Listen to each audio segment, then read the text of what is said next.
Hi there, my name is Corey Lennon and I'm the resident director in the Cura Residential Learning Community, which is located in Finn Hall on Santa Clara's campus. So today I'm here to talk to you a little bit about the transition to college and community living. One of the key things that we see in the college student experience in residence life is that the transition to college can be a real challenge, and that provides some incredible opportunities for growth. There are three areas that I see this most often in my work in residence life. And the first is life skills. We're talking about time management, emotional regulation, things like managing money, basic life skills like laundry, cooking, cleaning, all of those kinds of things. A second area is interpersonal skills, building new friendships, managing conflict, and living in community. And a third area is identity development, thinking about negotiating your values and beliefs, particularly outside the family home, exploring faith or maintaining a faith tradition in a new setting, and pursuing new roles or involvements. For many students, this means transitioning from high school athletics to college extracurriculars, or getting involved in new opportunities that weren't available in the high school setting. So this can be a really neat opportunity to pursue interests and passions and really explore identity in a new and unique way. As we think about developing life skills, it's not only something that we see in our daily practice in residence life, it's something that we also see in theory and in research, particularly around mental health in college. Santa Clara is a JED campus. JED is a suicide prevention organization that focuses on mental health and has a specific focus on college student mental health as well. Developing life skills is one part of their comprehensive approach to college student mental health, because developing life skills helps students to cope with the stress of college life and also life beyond college. Some of the skills that JED identifies as important include managing friendships and relationships, problem solving, decision making, identifying and managing emotions, healthy living, which includes sleep patterns, eating regular meals, moving your body, and finding life purpose, meaning, and identity. So because we're a JED campus, our work is informed by this framework, and we really work to support student mental health through the development of these life skills, especially in residence life. As we think about this transition and this challenge and growth, one of the things I wanted to make sure to say is that it is normal to struggle. A transition is a process and it can take time. It looks different for everyone, and if you do struggle, the most important thing is to access resources and ask for help. You are not alone in that struggle, and there are people here to support you and to help you in that transition. So please reach out to some of the resources that I will share. I know you likely heard about these in a previous video, but I just wanted to return to the fact that in residence life, some of the key resources that are available to you are your community facilitator, a student leader who's trained in supporting you in this transition, resident directors, the folks like me who are full-time professionals here to support you, and the leadership team, which involves our spirituality facilitators, our faculty directors, and our assistant resident directors who just provide another level of support. As an institution, we also offer the Being a Bronco series, which is an introduction to resources all across campus that touch on some of the key challenges that students may face. This includes navigating identity and managing experiences of difference, navigating relationships, healthy relationships and relationship violence, substance use, safety, EMS services, campus safety available on campus, and then mental health and help-seeking behaviors as well. So a lot of the big topics are covered in this Being a Bronco series, which is really a second orientation for students and is offered throughout the fall. So please keep an eye out for more information about this from new student programs and the Office of Student Life. In residence life, one of the number one questions we get about the transition and community living relates to roommates, suite mates, and conflicts. This year will likely look quite different because it seems that most students will be living in singles due to the global pandemic. So we may not see the same roommate conflicts, but I just wanted to share a little bit about how conflicts are typically navigated. We work with community living agreements in residence life, so all students who live together, whether that's roommates, suite mates, apartment mates, they fill this out. They fill out an individual reflection, and then as a group, they have a conversation and fill out an agreement that outlines their shared expectations for one another in the time that they live together. These community living agreements cover things like bedtimes, noise preferences, expectations around guests and visitors, and the sharing of personal items, among many other things.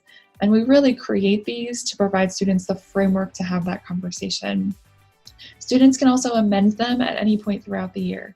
So if they change their mind about something or if they're encountering a conflict, they can always return to these agreements with the folks that they live with or with their community facilitator who is trained to mediate conflicts. If a student does encounter a conflict, their community facilitator should be their first stop. And then our professional residence life staff, resident directors like me, can also step in to help mediate or provide support if a situation becomes more serious.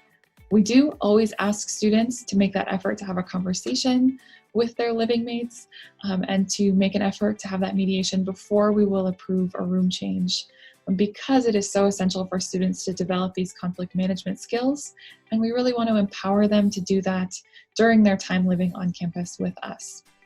So that's how we approach conflict if and as it arises in the residence halls. And these community living agreements are really an excellent tool in supporting us in doing so. If you're thinking about how do I prepare for this transition, there are 3 tips that I have for you. The first is to practice and prep some of those life skills. That includes doing a load of laundry, cooking a couple meals, learning how to clean like a sink and a toilet. And this is a really important one. I've always shared this in the past, but it is especially prescient now. Learning how to address an illness. I think the first time you get sick away from home can be really challenging even under normal circumstances. And because of the global pandemic, it's more important than ever to know how to take care of yourself to avoid illness, and then also how to care for yourself and avoid harming others if and when you do become ill. So I think that is something that I hope you pay special attention to as you prepare for college this year. 2 other tips that I have are to talk about your challenges and to normalize help seeking. So start conversations now with your friends, your loved ones, your family members about your hopes, fears, and challenges that you think might come up. And then identify some of the resources and opportunities to address those challenges that you might encounter. There are so many resources available to you at Santa Clara, and we are here to support you. And having a sense of what those are before you get here can help you when you arrive. If you encounter a challenge, you'll already know where to go. So I definitely hope that you take a look at some of those resources and get familiar with them as you prepare to come here. If you are a family member or supporter, I have a couple additional tips for you in thinking about how to support a student through this transition. The first is to understand FERPA limits. You are welcome to reach out to any of us resident directors. Our information is online, and you can share information with us about what your student is going through. But do keep in mind that because FERPA protects student privacy, we won't be able to share things with you.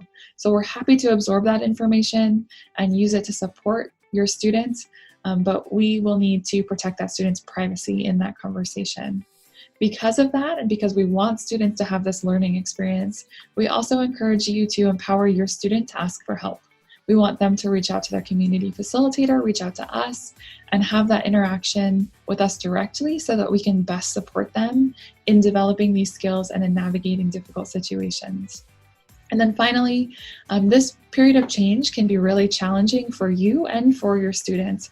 And I think being open to that change and open to the newness of this process can really help both of you through this transition. Finally, I think there are 2 things that if you are a student or a family member, I always encourage folks to ask when there's a challenge. If I am facing any difficulty, the first 2 things I ask are, have I talked to my community facilitator, and have I emailed my resident director? I think your community facilitator is the best first stop. And if that didn't work out, your resident director can provide another layer of support. We are here to help connect students to resources all across campus. So even if we might not have the answer or we might not be able to provide the solution, we can help connect you or help you brainstorm what that solution might be. So if you are encountering a tough situation, first 2 questions to ask: have you talked to your CF and have you emailed your RD? The final thing I wanted to say today is that we don't know what exactly fall will look like, but we do know that it will be different. We have never seen a fall like this.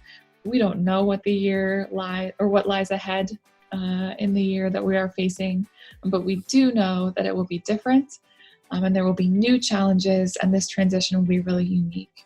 What will be the same is that we are here to support you in that transition, whatever it will look like. So please don't hesitate to reach out to me or any of my colleagues in the year ahead, to your community facilitator, your resident director. We are here to support you throughout this transition, even if and as it looks different. Thank you so much for spending some time with me today and learning a little bit more about the resources that we provide you in your transition to college. Like I said, my information and the information of all my colleagues is available on the Residence Life website, so please don't hesitate to reach out to us with any additional questions you may have. Thank you so much.